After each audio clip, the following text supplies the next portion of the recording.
Greetings from IMA CGP headquarters. In this video series, we are going to see about obstructive sleep apnea, which is a very enigmatic condition and a widespread condition in our population. So it is important for family practitioners to be aware of this condition, its manifestation, and its diagnostic and treatment procedures. I am Dr. Shaktesh, Director, Nose, Snore and Hopkins Clinic, Chennai, Tambram. So, imagine your life if you are allowed to sleep only for 2 to 3 hours per day and you have to live with that for the rest of your life.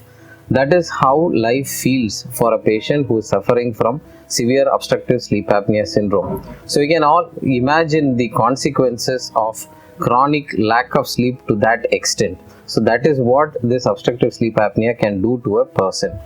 So, obstructive sleep apnea is not that rare condition. Traditionally, the European and American studies have revealed a prevalence of about 12 to 15% in adult population.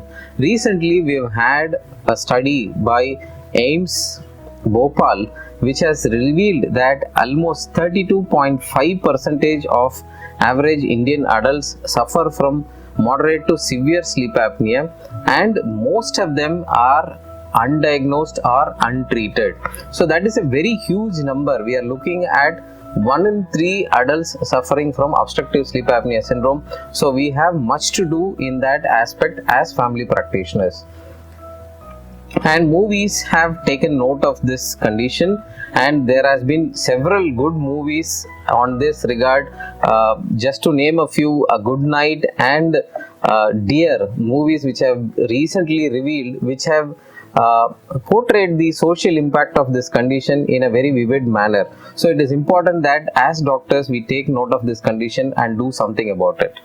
So, and to quote certain studies, and OSA prevalence is supposed to be as high as 40 to 80% in patients with hypertension and cardiovascular conditions. It is cited as the most under-recognized condition in the background of cardiovascular accidents. And in terms of diabetes and metabolic X syndrome, it is said that they have a very close relation. That is, patients with obstructive sleep apnea patients have high prevalence and incidence of diabetes, and diabetic patients are also known to suffer from obstructive sleep apnea. And another important study has revealed that obstructive sleep apnea increases the risk of road traffic accidents by 1.5 to 2 times that of a normal person, which is a huge number. Imagine an obstructive sleep apnea patient being the driver of a bus or a train, and if that person creates a road traffic accidents, imagine the impact it can have on our society. So that is the thing that we have to take into consideration. When you come to sleep related breathing disorders, it is a spectrum of condition in which obstructive sleep apnea is included. It is a condition where the upper airway technically starts from the nose and comes up to the start of the windpipe or the trachea. So this upper airway is the site of origin of obstructive sleep apnea. In patients who suffer from obstructive sleep apnea, the upper airway can collapse during sleep due to various reasons and varying degrees. So that is the origin of obstructive sleep apnea syndrome. It is seen only in human beings because of the upright posture and the evolutionary changes in the structure of the upper airway, as you can see on the picture. So what happens in an obstructive sleep apnea patient is, when the patient goes to sleep, the patient goes to the N3 level or the deep stage of sleep when the airway completely collapses, which results in what we call as apnea. That is, there is no breathing, the patient is trying to breathe but the air is not coming in. When that happens, ultimately it results in hypoxia. When there is hypoxia, it leads ultimately to arousal. That is, the patient moves from a deeper plane of sleep to a lighter plane of sleep. When that happens, the airway opens again and the patient continues to breathe for some time. The oxygen is corrected, and then the cycle keeps on repeating multiple times during the sleep.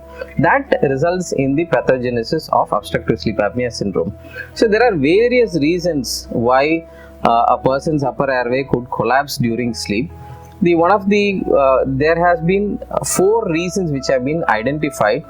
The number one will be an anatomical causes where there are certain narrowing in the upper airway which results in the obstruction of the upper airway during sleep. And the second common reason is neuromuscular incoordination, that is, you have pharyngeal dilator muscles and you have pharyngeal constrictors muscles. If there is an incoordination between the pharyngeal dilators and pharyngeal constrictor, it can result in airway collapse. And the other two things are a little bit difficult to understand, but they are called as ventilatory loop gain and low arousal threshold. So these are the other reasons, but it is sufficient to understand that the airway collapses due to various reasons, which results in the occurrence of obstructive sleep apnea syndrome. So ultimately, when the airway collapses and the patient snores, what is the ultimate result? So it results in two problems basically. One is fragmented sleep and other is chronic sympathetic stimulation. So fragmented sleep meaning whenever the patient goes into a deep sleep, it results in hypoxia which leads on to arousal. If this thing repeats itself multiple number of times, the patient's sleep, particularly the deep sleep, is frequently interrupted, resulting in an affected quality of sleep. So that ultimately makes the person feel that he has not slept enough. It's called as lack of refreshing sleep. He might have slept for 8 hours, but he still feels like he has slept only for 1 or 2 hours. Imagine doing that every night. That ultimately results in a lot of problems. And then you have every time your airway collapses, it leads on to hypoxia. That hypoxia results in sympathetic stimulation due to a natural physiological mechanism. If that sympathetic stimulation is going to happen every night and throughout the night, that is going to lead on to certain complications. That is the another problem associated with obstructive sleep apnea. So when you come to the symptomatology of obstructive sleep apnea, so the snoring is the most obvious thing, but that's not what patients may come to you for. The patient may present with effects of sleep apnea, like the patient is not being able to sleep properly. So he may come to you with lack of refreshing sleep. He may come to you with lack of concentration. He may come with chronic headaches. So that may be the presenting symptoms, or he may present to you with complications of obstructive sleep apnea. He may come to you with cardiovascular disorders. He may come to you with hypertension. He may come to you with diabetes. He may come to you with obesity.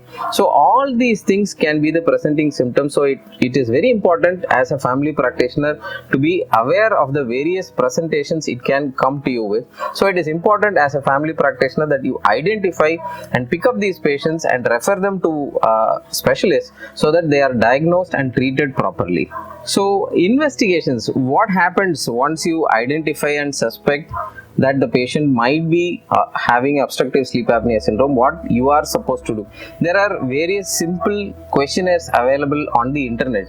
To name a few, Epworth Sleepiness Scale, ESS as we call it, or Stop Bank. These are easy questionnaires widely available on the internet. You can ask the patient to fill that and score it. And if you find that the patient has a high degree of suspicion based upon those screening questionnaires, you can probably refer them to an appropriate specialist for evaluation. When they come to a specialist like an ENT surgeon, what generally happens is we do few investigations to kind of diagnose the patient.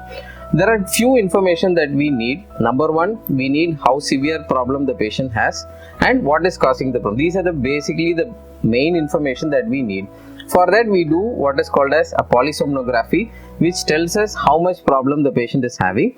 And we do what is called as a drug-induced sleep endoscopy, which is basically an endoscopy done after putting the patient to sleep by giving some sedative medicines. So these two are the main investigations that are done for an obstructive sleep apnea patient, and accordingly we kind of quantitatively and qualitatively diagnose the patient, and then treatment is provided for the patient.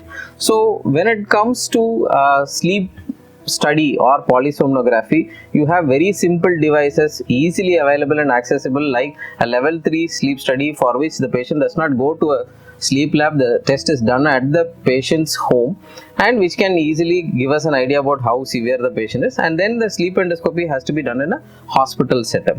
So when you come to treatments, there are various treatment modalities which are available for the patient these days, and the treatment is now customized.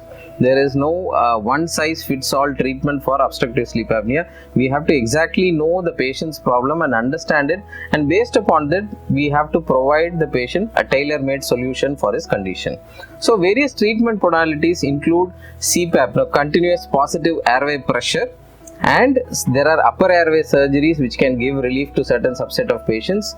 Then you have oral appliances which can give relief, and then finally you have hypoglossal nerve stimulation, which is basically you implant a electrical sensor to the tongue protruser muscle, which kind of gives a stimulus which results in the tongue protrusion slightly, which opens up the airway. So these are the various treatment options available, but then it has to be customized depending upon the patient, and we have to decide which treatment will suit the patient more in comparison to the other treatment modalities.